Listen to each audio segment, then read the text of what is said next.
The rain was relentless that night, hammering against the floor-to-ceiling windows of Apex Ventures' 70th floor penthouse office. Ethan Caldwell stood alone, hands shoved deep in the pockets of his tailored black suit, staring out at the blurred Chicago skyline. The city lights flickered like drowned stars through the downpour, casting jagged reflections across the glass. At 38, Ethan was the kind of man who could silence a room with a glance. Sharp jawline, steel blue eyes, and a presence that screamed control. 12 years ago, he'd started Apex in a cramped garage in Evanston with nothing but a laptop and a chip on his shoulder. Now, it was a fintech empire worth billions, its sleek glass tower a middle finger to anyone who'd ever doubted him. His phone buzzed on the desk behind him, cutting through the steady drumming of the rain. He didn't need to look to know it was bad news. Good news didn't come at 9 p.m. on a Thursday. With a sigh, he grabbed it, the screen glowing with a text from Sophie Nguyen, his assistant. Board's freaking out. Grayson deal tanked. They want a meeting. Now. Ethan's jaw tightened. The Grayson deal, an $8 billion merger with a rival payment processor, was supposed to lock Apex's dominance in the market for the next decade. If it was dead, someone had screwed up big time, and heads would roll. He typed back, "Get everyone in the boardroom. 15 minutes. Then he tossed the phone down, grabbed his coffee mug, black, no sugar, the way it had been every day for years, and headed for the elevator. The boardroom was a sterile rectangle of glass and steel, lit by cold LED strips that made everyone look half dead. By the time Ethan strode in, the air was thick with tension. 10 suits sat around the long table, their faces a mix of panic and exhaustion. Liam Hayes, Apex's CFO and Ethan's oldest friend, leaned back in his chair, tie loosened, nursing a Red Bull. Victor Russo, the head of investments, tapped his pen against a stack of papers, his pinched expression screaming blame. Sophie hovered near the door, her tablet clutched like a shield, her usual calm fraying at the edges. "All right," Ethan said, setting his mug down with a deliberate clink that made half the room flinch. "Someone tell me why I'm here instead of home with a bourbon." Ethan didn't respond right away. He leaned forward, palms flat on the table, letting the silence stretch until it hurt. Helix Finance. Those bastards had been a thorn in his side for years, ever since he'd outmaneuvered them in a hostile takeover that left their CEO jobless and their Chicago office a ghost town. If they'd sabotaged Grayson, this wasn't just business. It was personal. "We need a plan," Sophie said, her voice steady despite the chaos. "The board's already talking layoffs to offset the hit. PR's drafting a statement, but it's a Band-Aid on a gunshot wound." Ethan straightened, ready to bark orders. Cut costs, sue Helix, fire whoever missed this. But before he could, the boardroom door swung open. Every head turned as a woman stepped in, her heels clicking against the polished floor like a metronome. She was late. 10 minutes, Ethan noted with a glance at his watch, and she didn't look sorry about it. Medium height, dark skin glowing under the harsh lights. She wore a slate-gray suit that was professional but sharp enough to turn heads. Her hair was pulled into a tight bun, and she carried a thick stack of folders under one arm like it was a weapon. "Sorry to interrupt," she said, her voice low and warm, cutting through the room like a blade through butter. "But I've got something you need to see. I think I can fix this mess." Ethan stared, caught off guard for the first time in years. "And you are?" "Maya Jackson," she replied, dropping her folders onto the table with a thud. "Your new financial strategist. Started last week. I've been up all night digging into Grayson, and I've got a way to save it. If you'll hear me out before you start firing people." The room went dead quiet. Victor snorted. Liam raised an eyebrow, and Sophie's lips twitched like she wasn't sure whether to be impressed or horrified. Ethan crossed his arms, leaning back against the edge of the table. "You're who now?" And you think you can waltz in here, 10 minutes late, and fix an $8 billion disaster? Maya didn't blink. She slid a folder across the glass toward him, her dark eyes locked on his. I'm the one who just spent 12 hours pulling apart Grayson's numbers. That leak? It's a setup. Helix fed bad data to their insiders, tanked the stock on purpose. I've got proof. Transaction logs, email trails, the works. We can flip this, hit them back, and close the deal by noon tomorrow. But you've got to listen to me first, Mr. Caldwell. So how about you sit down and take a look? Ethan's pulse kicked up a notch, though his face stayed stone cold. He didn't sit. Not yet. But he grabbed the folder and flipped it open. Pages of charts, highlighted lines, and dense notes stared back at him. She wasn't bluffing. This wasn't some rookie guesswork. It was a goddamn roadmap, precise and brutal, laying out exactly how Helix had screwed them, and how Apex could screw them right back. Where'd you get this? He asked, voice low, testing her. Public records, some market back channels, and a little creativity, Maya said, shrugging like it was no big deal. I've been tracking Helix since I got here. They're sloppy when they're desperate. Liam let out a low whistle. She's got balls. I'll give her that. Or she's full of it, Victor muttered, loud enough for everyone to hear. You really buying this from some newbie who can't even show up on time? Ethan shot Victor a look that could have frozen Lake Michigan. Shut up, Russo. Then he turned back to Maya, flipping through her work. She'd caught 3 moves Helix made that his entire team, including Victor, had missed. Short-selling Grayson's stock, planting fake earnings through a shell company, and bribing a low-level analyst to take the fall. It was brilliant, and it pissed him off that she'd seen it first. All right, Jackson, he said, closing the folder with a snap. You've got 5 minutes. Pitch it. Maya didn't hesitate. She stepped forward, spreading her papers across the table like a general laying out a battle plan. Step 1. We go public with this. Call out Helix for fraud. Show the evidence. Step 2. We buy up Grayson's stock while it's cheap. Lock in the merger before the market corrects itself. Step 3. We sue Helix into next year. Bleed them dry in legal fees. By noon, Grayson's ours and Helix is toast. Oh, and here. She handed out copies to the room. I printed extras so you don't have to squint at my handwriting. A few nervous chuckles broke the tension, but Ethan didn't laugh. He watched her, the way she moved, the way her voice carried that quiet confidence, like she wasn't just here to play, but to win. Something stirred in him.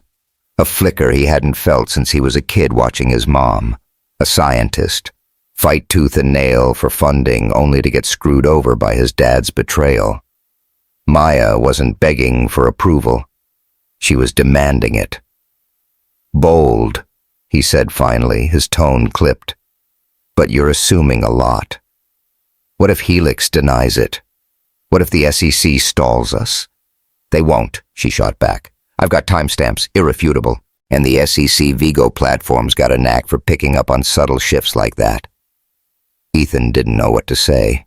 For once, he didn't have a comeback. The room waited, holding its breath, as he stared her down. He could feel the weight of every eye on him, waiting for the hammer to drop. He was the guy who'd built Apex from nothing, the one who never flinched, never blinked. And here was this woman, barely a week on the job, calling his bluff. Fine, he said at last, pushing off the table. Run it. Sophie, get PR on the line. Liam, pull the funds for the stock buy. We move tonight. And Jackson... He paused, locking eyes with her. Don't screw this up. She smirked, just a little. Wouldn't dream of it, boss. As the room erupted into motion, Ethan took a sip of his coffee, now cold, and watched her gather her papers. His heart was pounding harder than it should have been, not from the deal, not from Helix, but from her. Maya Jackson. Trouble, he thought. Big trouble. Hey, if Maya taking on Ethan got your blood pumping, Hit that subscribe button so you don't miss what's next. Who's got the upper hand here? Ethan or Maya? Drop your thoughts in the comments below. The clock on the boardroom wall ticked past midnight, but no one at Apex Ventures was going home. The air smelled like stale coffee and printer ink, the kind of late-night grind that made Chicago's fintech scene both brutal and addictive. Outside, the rain had slowed to a drizzle, leaving the city lights smeared across the wet glass like an oil painting gone wrong. Inside, the 70th floor buzzed with a frantic energy, phones ringing, keyboards clacking, and Ethan Caldwell pacing like a caged wolf. Maya Jackson's plan was in motion, and it was working. By 11 p.m., the Apex's PR team had blasted a press release calling out Helix Finance for fraud, complete with Maya's evidence. Transaction logs, shady email threads, and a paper trail that could bury them in court.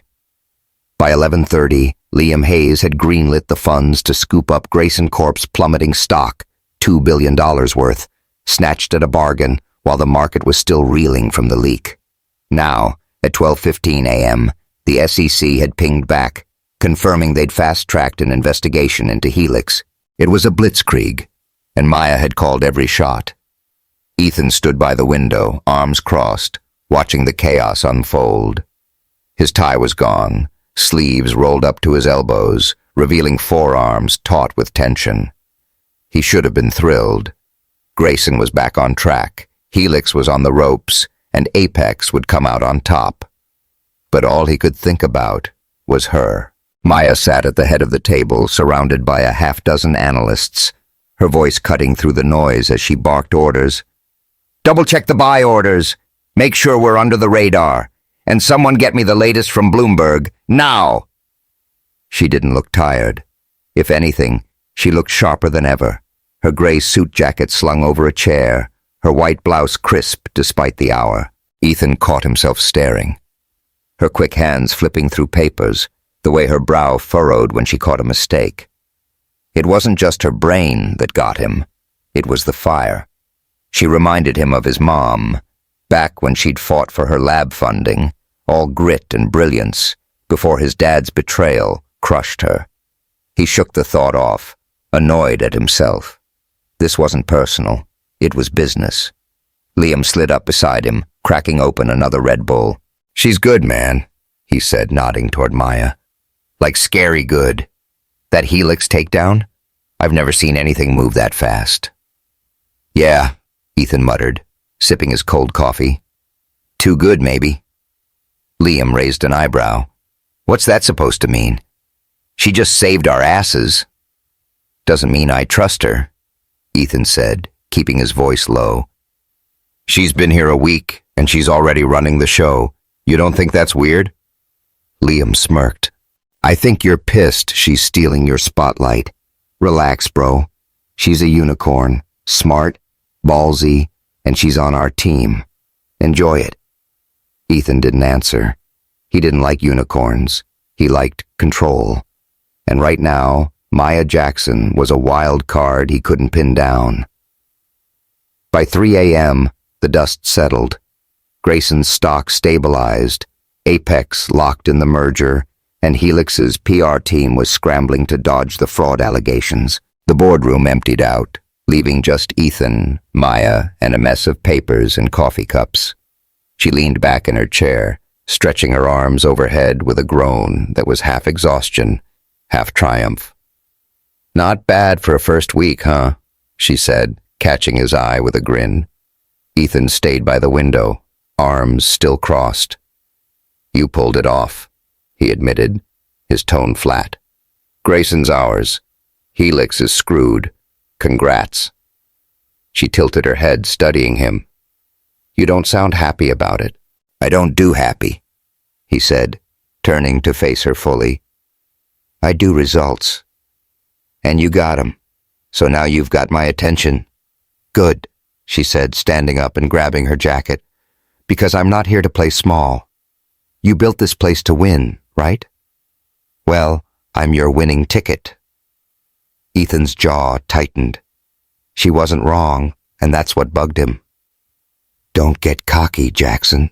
One save doesn't mean you're untouchable. She laughed, a short, sharp sound that hit him like a punch.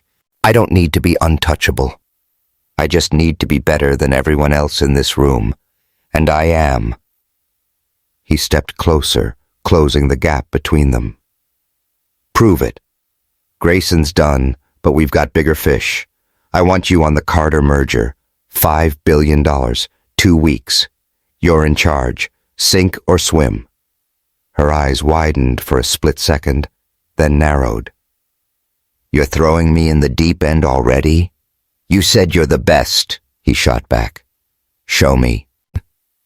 She held his gaze, unflinching, and damn if it didn't make his pulse kick up again. Fine, she said. Carter's mine. But don't think you can drown me, Caldwell. I swim better than you think. Hope so, he said, turning back to the window. Get some sleep. You're briefing the team at 8 a.m. She grabbed her bag and headed for the door, but not before tossing over her shoulder. You too, boss. You look like hell. The door clicked shut, and Ethan let out a breath he didn't know he'd been holding. He rubbed a hand over his face, feeling the stubble he hadn't shaved in 2 days. She was right. He looked like hell. Felt like it too. But it wasn't the late night or the deal keeping him up. It was her. The next morning, the boardroom was packed again, this time for the weekly debrief. Sunlight streamed through the windows, bouncing off Lake Michigan in the distance, a stark contrast to the storm of the night before. Ethan sat at the head of the table, fresh suit, fresh coffee, same old scowl. The team filed in, Liam, Victor, Sophie, and a dozen others, chattering about Maya's big win. She'd gone from nobody to legend overnight, and it showed. Even the analysts who'd barely looked at her yesterday were nodding her way now. Sophie slid a stack of reports in front of Ethan, whispering, She's got the whole floor talking. Grayson's trending on X. People are calling it the Jackson coup. Great, Ethan said dryly, flipping through the pages. Let's see if she can keep it up. Maya walked in at 8 sharp, no trace of the all-nighter on her. She'd swapped the gray suit for a navy blazer and skirt, her presence filling the room before she even spoke. Morning, everyone, she said, setting her laptop down. Carter merger's on deck. I've got a prelim analysis. Let's dive in. She clicked through slides, market trends, risk assessments, profit projections, her voice steady and commanding. Ethan watched, half listening, half dissecting her. She'd pegged Carter's weak spots in under 12 hours. Overvalued assets, shaky debt ratios, a board too stubborn to pivot. Her fix? Restructure the deal, cut $500 million off the price tag, and lock in a 20% profit bump by year 2. It was bold, smart, and, Ethan hated to admit it, better than anything he'd have cooked up that fast. When she finished, the room clapped. Actually clapped. Liam grinned like a proud dad. Victor scowled, scribbling notes like he was plotting her downfall. Sophie just watched Ethan, waiting for his reaction. He leaned forward, tapping his pen on the table. Not bad, Jackson. You got a knack for this. But Carter's board won't budge on price. They're old school, stuck in the 90s. How do you plan to crack 'em? Maya didn't miss a beat. Leverage. I dug up dirt. 2 of their execs are sitting on insider trading violations from 18. We hint we know, they'll fold. Quietly, of course. Ethan's lips twitched, almost a smile. Dirty pool. I like it. Thought you might, she said, smirking back. The meeting wrapped, but the buzz didn't. As people filed out, Liam clapped Ethan on the shoulder. She's a game changer, man. You're gonna have to up your game to keep up. Ethan didn't reply. He stayed seated, staring at Maya's slides still up on the screen. She was a game changer, all right. Too much of one. He'd built Apex on his terms, his rules, his control. But now, with her in the mix, something was shifting. something he couldn't name yet. It wasn't just her brain or her guts. It was the way she looked at him, like she saw through the armor he'd worn for years, like she knew he wasn't as unbreakable as he pretended. He thought of his mom again, her fierce eyes, her quiet strength, before his dad's lies tore her apart. Maya had that same fire, and it scared the hell out of him. He crushed the thought, shoving it down deep. She was an employee, a tool, a means to an end, nothing more. But as he drained his coffee and stood to leave, he knew he was lying to himself. The buzz from Maya Jackson's Grayson win didn't last long. By Monday morning, the 70th floor of Apex Ventures was humming with a different kind of noise. Whispers, sidelong glances, and the faint clatter of keyboards as people pretended to work. Ethan Caldwell felt it the second he stepped off the elevator, coffee in hand, his black suit crisp as ever. Something was off. He caught two analysts huddling by the coffee machine, their voices dropping when they saw him. A junior VP scurried past, avoiding eye contact. Even the air felt heavier, like Chicago's humid summer had snuck inside. He strode into his office, a glass-walled kingdom overlooking the loop, and found Sophie Nguyen waiting, her tablet glowing with whatever bad news she'd dug up this time. She didn't waste a second. "We've got a problem," she said, tapping the screen. "Check X. It's blowing up." Ethan set his mug down, the ceramic clinking against the desk, and took the tablet. The trending hashtag hit him like a sucker punch. #Apex favoritism. Posts were pouring in, some from anonymous burner accounts, others from fintech bloggers with too much time on their hands. "Caldwell's got a new pet project," one read. "Maya Jackson's running Apex now. Wonder what she did to get that gig so fast." Another. "Grayson deal smells like a setup. Insider scoop says she's his girl." A grainy photo of Maya briefing the team last week was attached, Ethan's silhouette looming in the background like some creepy puppet master. "What the hell is this?" Ethan growled, scrolling faster. His jaw tightened with every word. Favoritism. Pet project. He'd built Apex on merit, not backroom deals. And Maya, damn it, she'd earned every inch of that win. Sophie shifted, her usual calm fraying. "It started last night. Someone's stirring the pot, and it's not random. Victor Russo's been mouthing off in the break room, saying you handed Maya Grayson to prove a point. People are eating it up."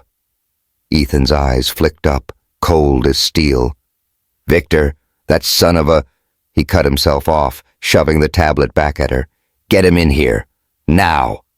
Sophie nodded and bolted, leaving Ethan alone with the hum of the AC and a growing headache.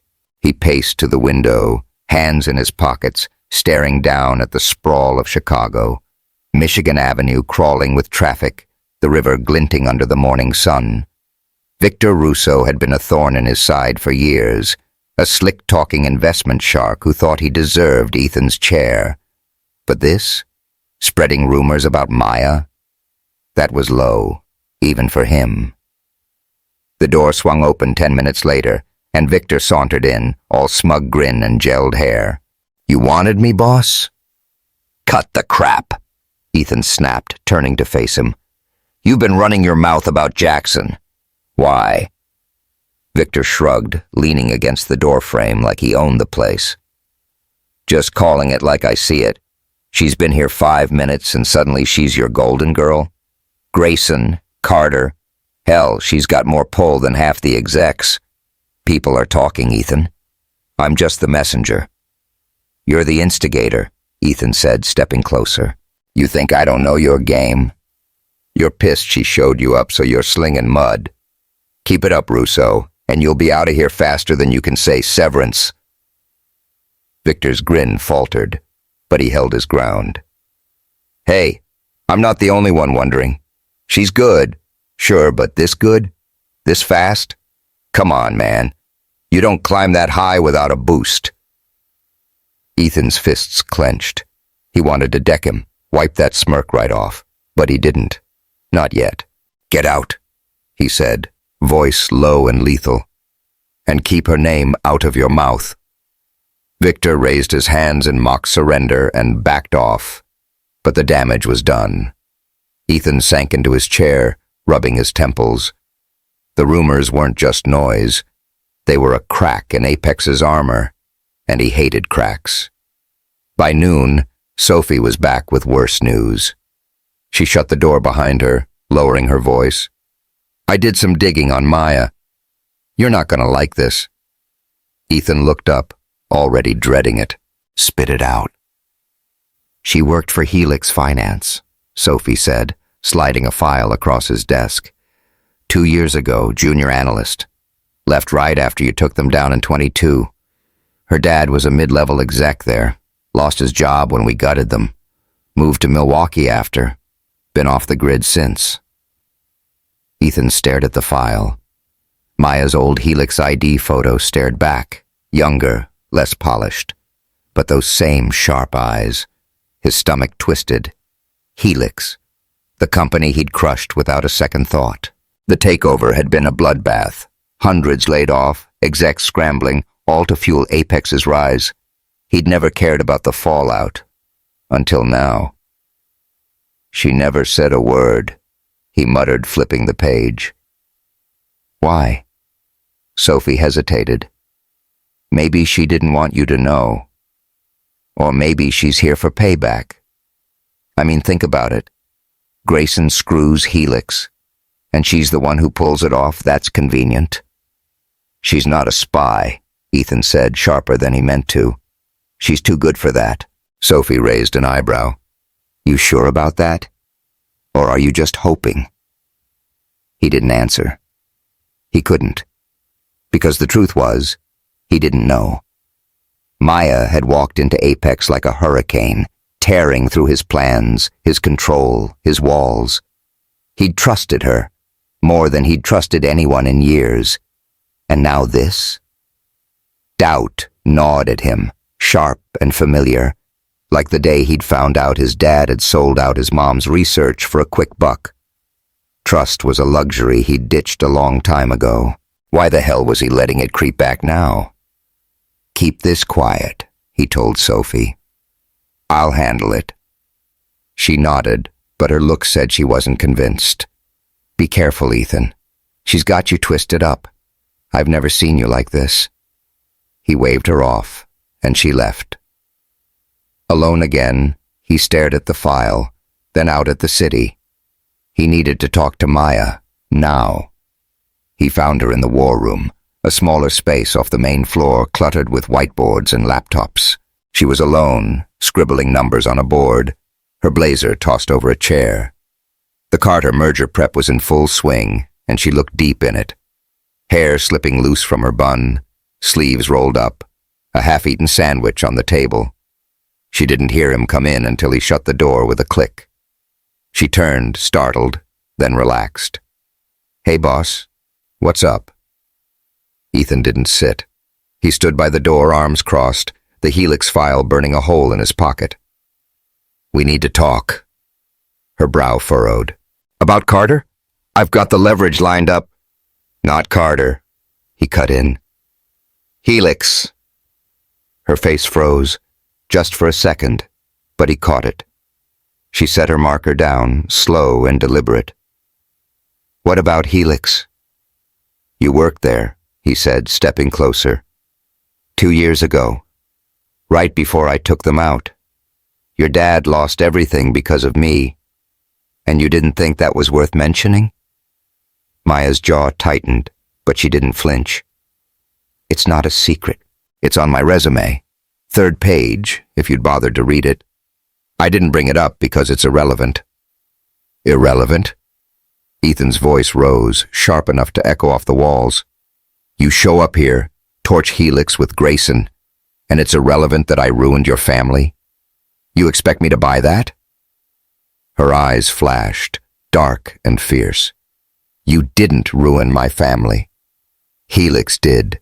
Greedy execs who tanked the place long before you swooped in. My dad was collateral damage, yeah, but I don't blame you. I came here to prove I'm better than that mess, not to settle some score. He stared at her, searching for a lie, but all he saw was steel. Then why keep it quiet? Because I didn't want you looking at me like you are right now, she snapped, stepping toward him. Like I'm some sleeper agent waiting to stab you in the back. I'm here to win, Ethan. Not for you, not against you, but for me. If you can't handle that, fire me. Go ahead. The room went quiet, the tension thick enough to choke on. Ethan's pulse hammered in his ears. He wanted to believe her. God, he did. But the whispers, the file, Victor's smirks, they clawed at him. She was too close, too real, and it scared him more than any boardroom showdown ever had. You're on thin ice, Jackson, he said finally, voice low. Carter's your shot to prove you're not playing me. Don't screw it up. She crossed her arms, matching his stance. I don't play games, Caldwell. You'd know that if you trusted anyone but yourself. He turned to leave, but her voice stopped him cold. One more thing, she said. Whoever's spreading those rumors, they're not after me. They're after you. He didn't look back. He couldn't. Because deep down, he knew she was right. And that only made the cracks in his empire feel wider. Ethan's world is shaking. Did Maya's past shock you as much as it did him? Hit that subscribe button to see how this mess unfolds, and drop a comment. Do you trust Maya, or is Ethan right to doubt her? Let's talk. The war room at Apex Ventures had become Maya Jackson's unofficial headquarters over the past week. By Wednesday night, it looked like a tornado had hit. Whiteboards covered in scribbled numbers, empty coffee cups stacked like a Jenga tower, and a pizza box with one lonely slice congealing in the corner. Outside, Chicago's skyline glittered under a rare, clear sky, the Willis Tower stabbing upward like a middle finger to the clouds. Inside, the air was thick with tension, the hum of laptops mixing with the faint howl of wind against the glass. Ethan Caldwell stood in the doorway, arms crossed, watching Maya work. She was alone again, hunched over a laptop, her navy blazer crumpled on a chair, her fingers flying across the keys. The Carter merger was 2 days from closing, a $5 billion deal that could cement Apex's grip on the fintech world, and she was neck-deep in it. He hadn't meant to come here tonight. He'd told himself he'd stay in his office, keep his distance, let her sink or swim on her own. But after their blowout over Helix yesterday, he couldn't shake her words. They're not after me. They're after you. He cleared his throat, and she jumped, spinning around. Jesus, Caldwell, she said, hand on her chest. You trying to give me a heart attack? Didn't think you scared easy, he said, stepping inside and shutting the door. The click echoed, sealing them in. She smirked, leaning back in her chair. I don't. But sneaking up on me at... She glanced at her watch. 10:37 p.m. That's a cheap shot. He didn't smile back. He crossed the room, stopping by the whiteboard, scanning her work. Profit projections, risk models, a list of Carter execs with red X's next to 2 names. How's Carter coming? Fine, she said, stretching her arms overhead with a groan. Leverage is locked. Those insider trading skeletons I found? They're spooked. We'll get the deal under budget by Friday. You here to check my homework? No, he said, turning to face her. I'm here to talk. Her smirk faded. She sat up straighter, eyes narrowing. About Helix again? I thought we settled that. We didn't settle anything, he said, voice low. You dropped a bomb and walked away. I need to know I can trust you, Maya. She stood, matching his height with her heels, her posture all steel. You're still on this? I told you. I'm not here to screw you over. What else do you want? A signed affidavit? I want the truth, he shot back. Why Apex? Why me? You could have gone anywhere with your brain. Why walk into the lion's den? She hesitated, just long enough for him to notice, then stepped closer. Because Apex is the best. Because you're the best. I wanted to prove I could hang with the big dogs, not just survive, but win.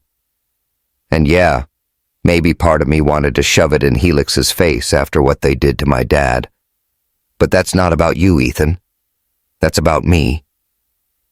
He studied her, searching for cracks. Her voice was steady, her eyes locked on his, but there was something softer there, something raw. He wanted to believe her. Hell, he did believe her. But trust? That was a bridge he hadn't crossed since he was a kid, watching his mom cry over his dad's lies. All right, he said finally, exhaling. Let's say I buy that. What's your end game? You can't tell me you're just here to crunch numbers. She smiled, a small, real one, not her usual armor. I've got plans. Big ones. I'm saving every dime from this job to start a scholarship fund. Kids from Southside like me who don't get a shot otherwise. Apex is my launch pad. That's it. Ethan blinked, caught off guard. Southside. Scholarships. It hit him like a freight train. His mom had wanted the same, a legacy beyond her lab, before everything fell apart. He opened his mouth to say something, anything, but the words stuck. Instead, he nodded, turning back to the whiteboard to hide the flicker in his eyes. That's solid, he managed. Good plan. Thanks, she said, easing back into her chair. Now, you gonna help me with Carter, or just stand there brooding? He smirked despite himself, grabbing a marker. Fine. Show me what you've got. For the next 2 hours they worked. Side by side, markers squeaking, pizza going cold. It was the first time Ethan felt the wall between them crack. Not collapse, but bend. She'd point at a chart. He'd challenge her math. She'd fire back with a better angle. It was electric, like a dance he hadn't known he could do.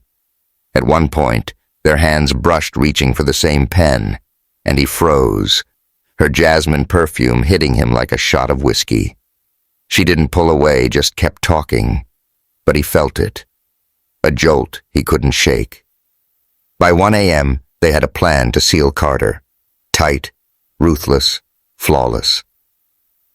Ethan tossed the marker down, leaning against the table.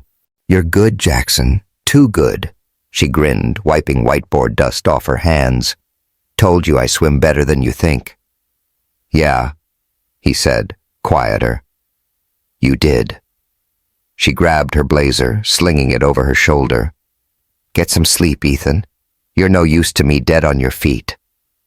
He watched her go, the door swinging shut, and for once, he didn't feel alone in that glass tower. It scared the hell out of him. Thursday morning hit like a bomb. Ethan was in his office sipping coffee when Sophie burst in, her face pale. Turn on the news, now! He grabbed the remote, flipping to CNBC. The headline blared. Apex Ventures rocked by scandal. CEO Caldwell accused of favoritism in 5B merger. The anchor's voice droned over footage of Apex's tower. Insider sources claim Ethan Caldwell fast-tracked junior strategist Maya Jackson for personal reasons, raising questions about the Carter deal's legitimacy. Ethan's mug slipped, coffee splashing across his desk. What the hell? Sophie handed him her tablet. X was worse. Hatch at Apex scandal was trending, with posts like, Caldwell sleeping with the help, Carter's a sham. Jackson's his side piece, not a strategist. A blurry photo of them in the war room last night, him leaning close, her laughing, circulated like wildfire. Liam, Ethan growled, slamming the remote down. He was here late, saw us. Sophie shook her head. Doesn't matter who, it's out there. The board's freaking out. Carter's execs are threatening to pull out. Ethan's phone buzzed. Victor Russo texting. Told you she'd tank us. Call me. He ignored it, pacing to the window. The city stared back, indifferent.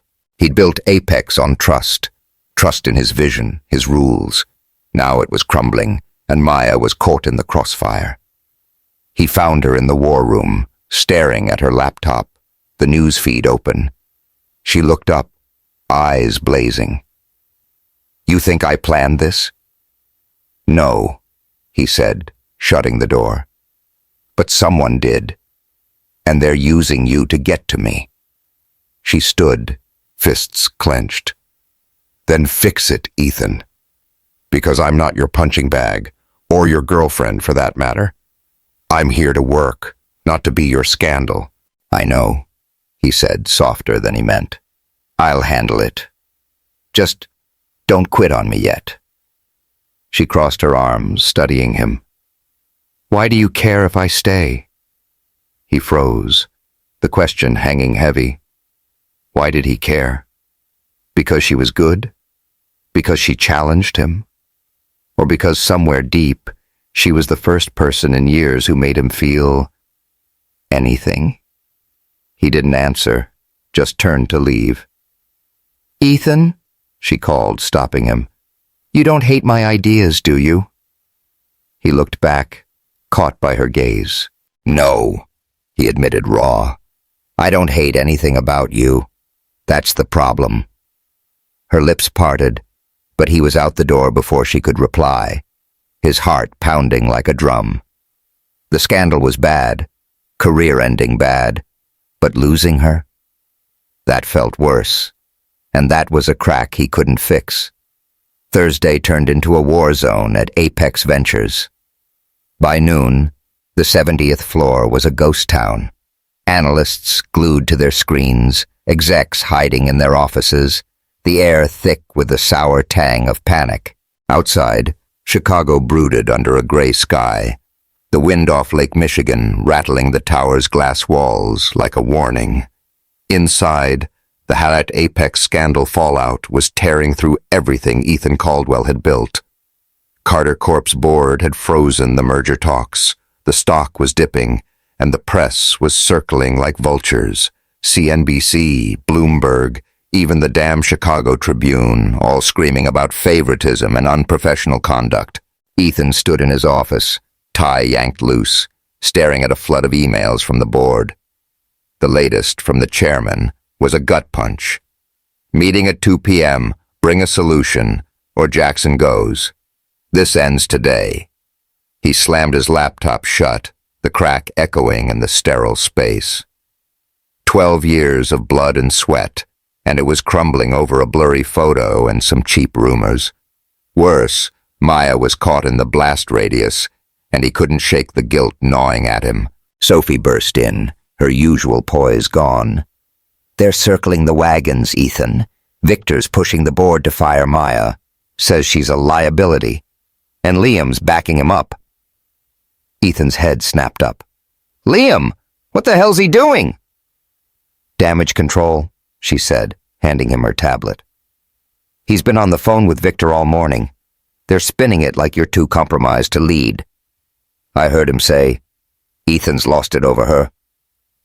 Ethan's fists clenched, knuckles whitening.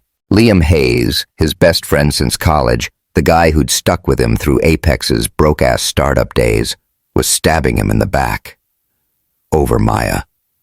He grabbed his phone, dialing Liam's number. It rang twice before picking up. "Ethan, man, Shut up," Ethan cut in, voice like ice.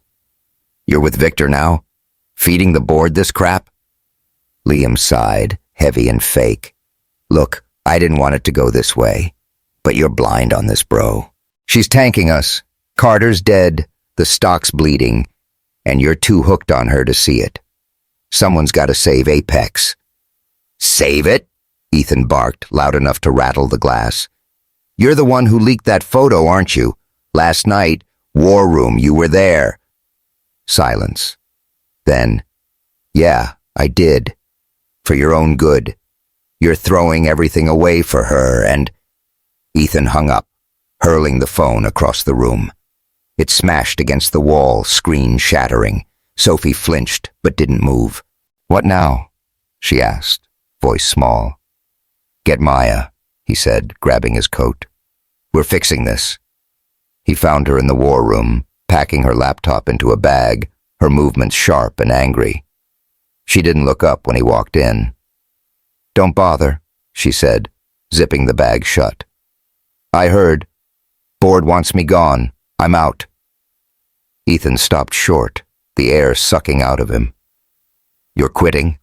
"No," she snapped, turning to face him. "I'm jumping before I'm pushed. Helix Finance called this morning, VP slot, double my salary. I'm done being your scapegoat, Ethan." Her words hit like a slap. Helix, the enemy. She was leaving him, leaving Apex, for them. "You can't," he said, stepping closer. "Not now." "Why not?" She fired back, eyes blazing. "You've been riding me since day one, doubting me, grilling me, letting this crap spiral. I came here to build something, not to be your punching bag or your rumor mill bait. I'm done." "Maya, stop," he said, voice breaking. "This isn't about you. It's Victor, Liam. They're after me. I didn't see it coming, but I'm fixing it. Just give me a chance." She crossed her arms, jaw tight. "Why should I? You don't trust me. You never have.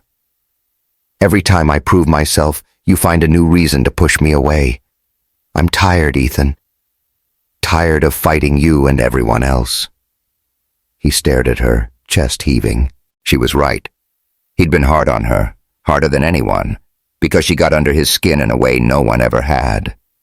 He'd built walls after his dad's betrayal, after his mom's collapse, and Maya had slipped through them like smoke. He couldn't lose her. Not to Helix, not to this. Before he could answer, Sophie poked her head in. "Board's ready. They're waiting." Ethan nodded, then turned back to Maya. "Come with me. We'll face them together." She hesitated, bag still in hand, then sighed. "Fine, but if they axe me, I'm gone." The boardroom was a firing squad, 10 suits lined up, faces grim, Victor smirking in the corner like he'd already won. Liam sat near the chairman, avoiding Ethan's glare. The air smelled like expensive cologne and desperation. Ethan strode in with Maya at his side, her presence a quiet storm next to his coiled rage. The chairman, a gray-haired relic named Harold Voss, spoke first. "Ethan, this scandal's a disaster. Carter's on hold. Investors are spooked, and the press won't quit. We need Jackson out. Clean break. No questions."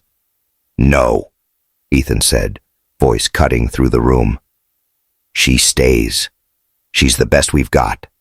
Grayson, Carter, all her. You want Apex to survive? You keep her." Victor snorted. "She's a PR nightmare. You're too close to see it. Favoring her over the rest of us. Step back, or we'll vote you out too." Ethan's eyes locked on Liam. "You gonna back that up, Hayes?" Liam shifted, uncomfortable. "It's not personal, man. It's business. She's gotta go." Maya stepped forward, her voice steady. "If I'm the problem, let me fix it. Carter's still alive. I can close it by tomorrow. Give me 24 hours.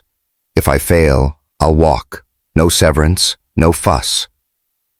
Harold raised an eyebrow. "And the rumors?" "They're bullshit," Ethan snapped. "Victor's behind them, him and Liam. They're playing you to get me out. Check their phones. Bet you'll find the leak." Victor's smirk vanished. Liam paled. Harold nodded to Sophie, who'd slipped in quietly. "Pull their records. Now." The room froze, tension crackling. Ethan glanced at Maya. She didn't flinch, just stood there, defiant. He'd underestimated her, again. And it hit him, hard. He didn't just need her at Apex. He needed her, period. By 6 p.m., Maya was gone. She'd left the boardroom after the meeting, bag in hand, no goodbye. Ethan found a note on her desk. 24 hours. I'll deliver Carter. Then I'm done.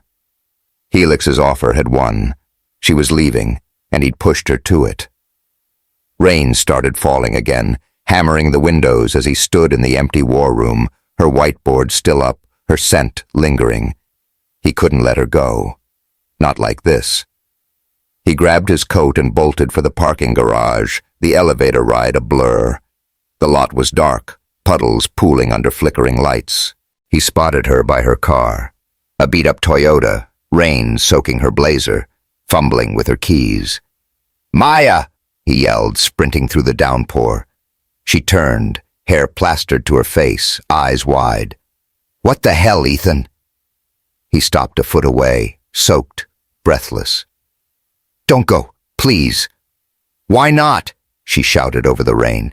"Give me one reason that's not about Apex." "Because I need you," he roared, voice raw. "Not for the company, for me. I've been an ass, pushing you away, doubting you, because you scare the hell out of me. You're the first person in years I've wanted to trust, and I'm screwing it up. Stay, Maya, please." She stared, water streaming down her face, then stepped closer. "You don't get it, do you? I stayed this long because of you. Not Apex, you. But you keep breaking me down. I can't do this anymore." He reached for her, hands on her arms. "I'll fix it. I swear." Headlights flared, blinding them. A black SUV screeched forward, tires squealing on wet concrete. Ethan reacted on instinct, yanking Maya out of the way as it barreled past, missing her by inches. They hit the ground hard, his arms around her, water splashing everywhere. "What the fuck?" she gasped, trembling. Ethan looked up, heart pounding. The SUV was gone, taillights vanishing into the rain. Victor's face flashed in his mind, his smug grin, his threats. "They're not done," he muttered, pulling her closer. "I'm not letting you go, Maya. Not now." She didn't pull away, just clung to him, the rain drowning out everything but their breathing. Apex was on the edge, and so was he. But for the first time, he didn't care. The rain didn't let up Thursday night, turning Chicago into a slick, shimmering mess. Ethan Caldwell and Maya Jackson stumbled back into Apex Ventures' lobby, soaked to the bone, adrenaline still pumping from the near miss in the parking garage. The marble floor gleamed under fluorescent lights, water dripping off them in puddles as they caught their breath. Ethan's arms stayed around her, his grip tight, like letting go would mean losing her again. "What the hell was that?" Maya said, voice shaking as she pushed wet hair out of her face. Her blazer clung to her, ruined, but her eyes were fire. Scared, yeah, but pissed too. "Victor," Ethan growled, scanning the empty lobby. "Or someone he sent. That wasn't an accident." She pulled away, crossing her arms. "You're saying he'd run me over to get to you? That's insane." "He's desperate," Ethan said, pacing now, shoes squeaking on the floor. "The board's turning on him, the leak's backfiring. He's got nothing left to lose. I should have seen it sooner." Maya stared at him, raindrops still clinging to her lashes. "And what about me? I'm just collateral in your war?" "No," he said, stopping dead, turning to her. "You're everything, Maya. That's why I'm still here, begging you not to walk away." She didn't answer, just looked at him, really looked, like she was peeling back every layer he'd ever built. The lobby clock ticked past 7 p.m., the silence heavy between them. Finally she sighed. "I need to finish Carter. 24 hours like I promised. Then we talk. For real." He nodded, relief flooding him. "Deal." Friday morning broke with a weak sun struggling through the clouds, casting long shadows over Apex's tower. Ethan hadn't slept. Couldn't. Not after the SUV, not with Maya's words echoing in his head. He'd spent the night in his office, digging through security footage Sophie had pulled from the garage. At 3 a.m., he'd found it. A black Escalade, license plate obscured, peeling out right after the hit-and-run attempt. No clear shot of the driver, but he knew Victor's slimy fingerprints were all over it.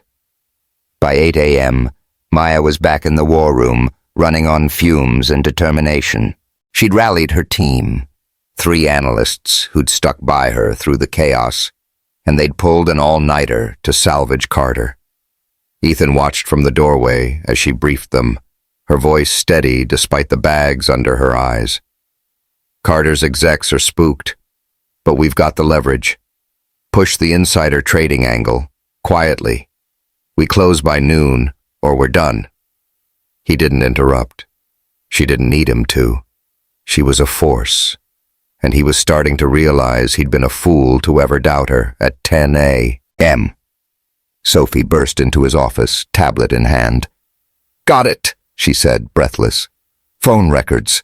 Victor's been texting a burner all week. Same number called Liam right before the leak hit. And the Escalade?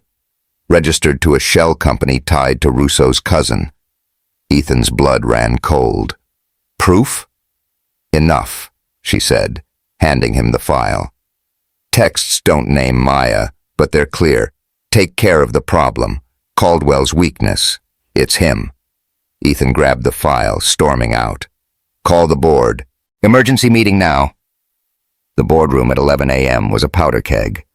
Harold Voss sat at the head, flanked by the suits, all grim-faced. Victor lounged in his chair, smug as ever, while Liam fidgeted, eyes darting to the door. Maya stood by Ethan's side, arms crossed, her presence a quiet challenge.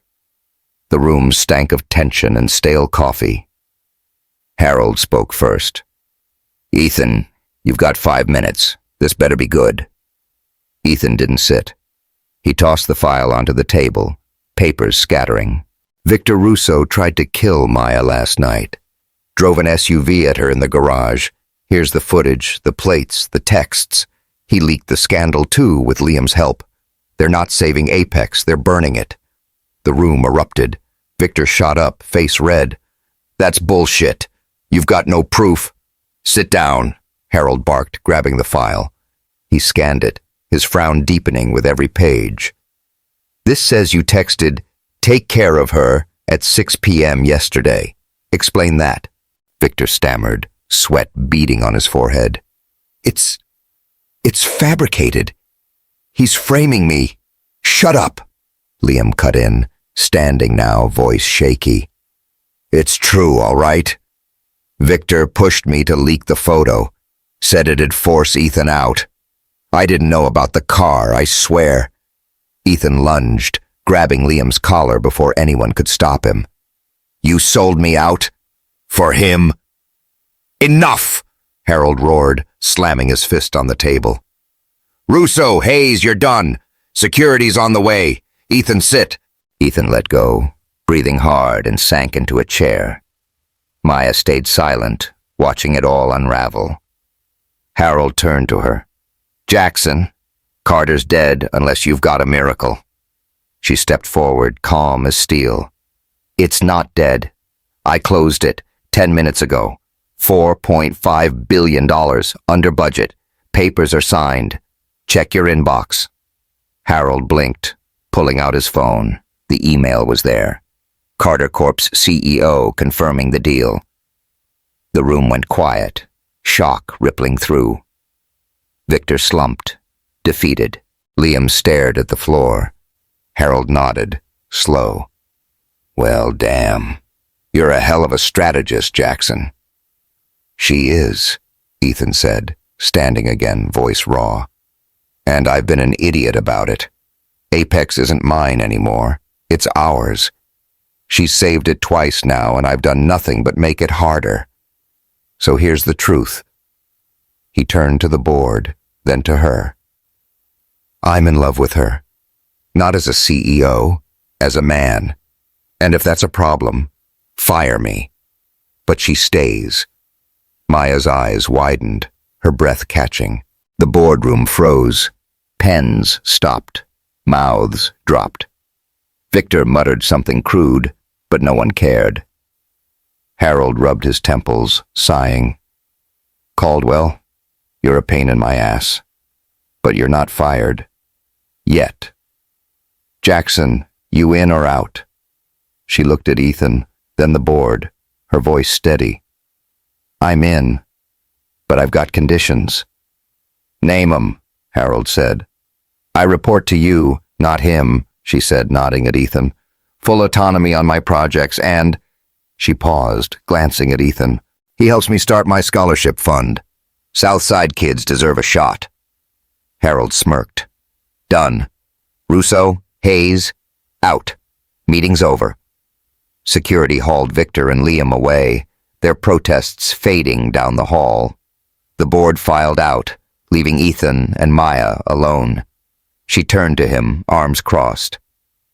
You're in love with me? He stepped closer, heart pounding. Yeah. Took me too long to figure it out. I'm sorry. For everything. She studied him, then smiled. Small. Real.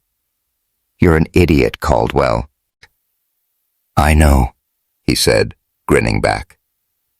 Forgive me? Maybe, she said, stepping into his space, her jasmine scent cutting through the chaos.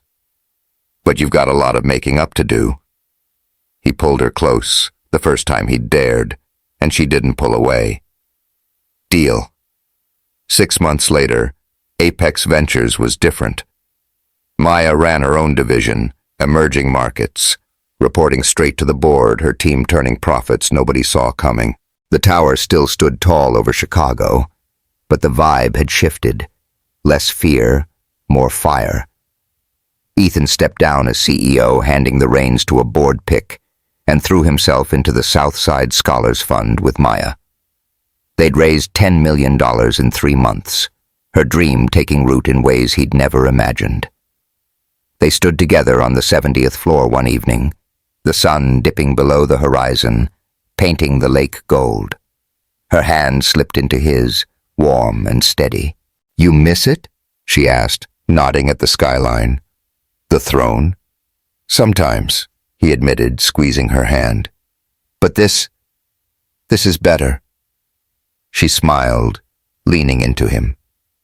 Good answer. He'd built Apex on control, on solitude, thinking power was enough.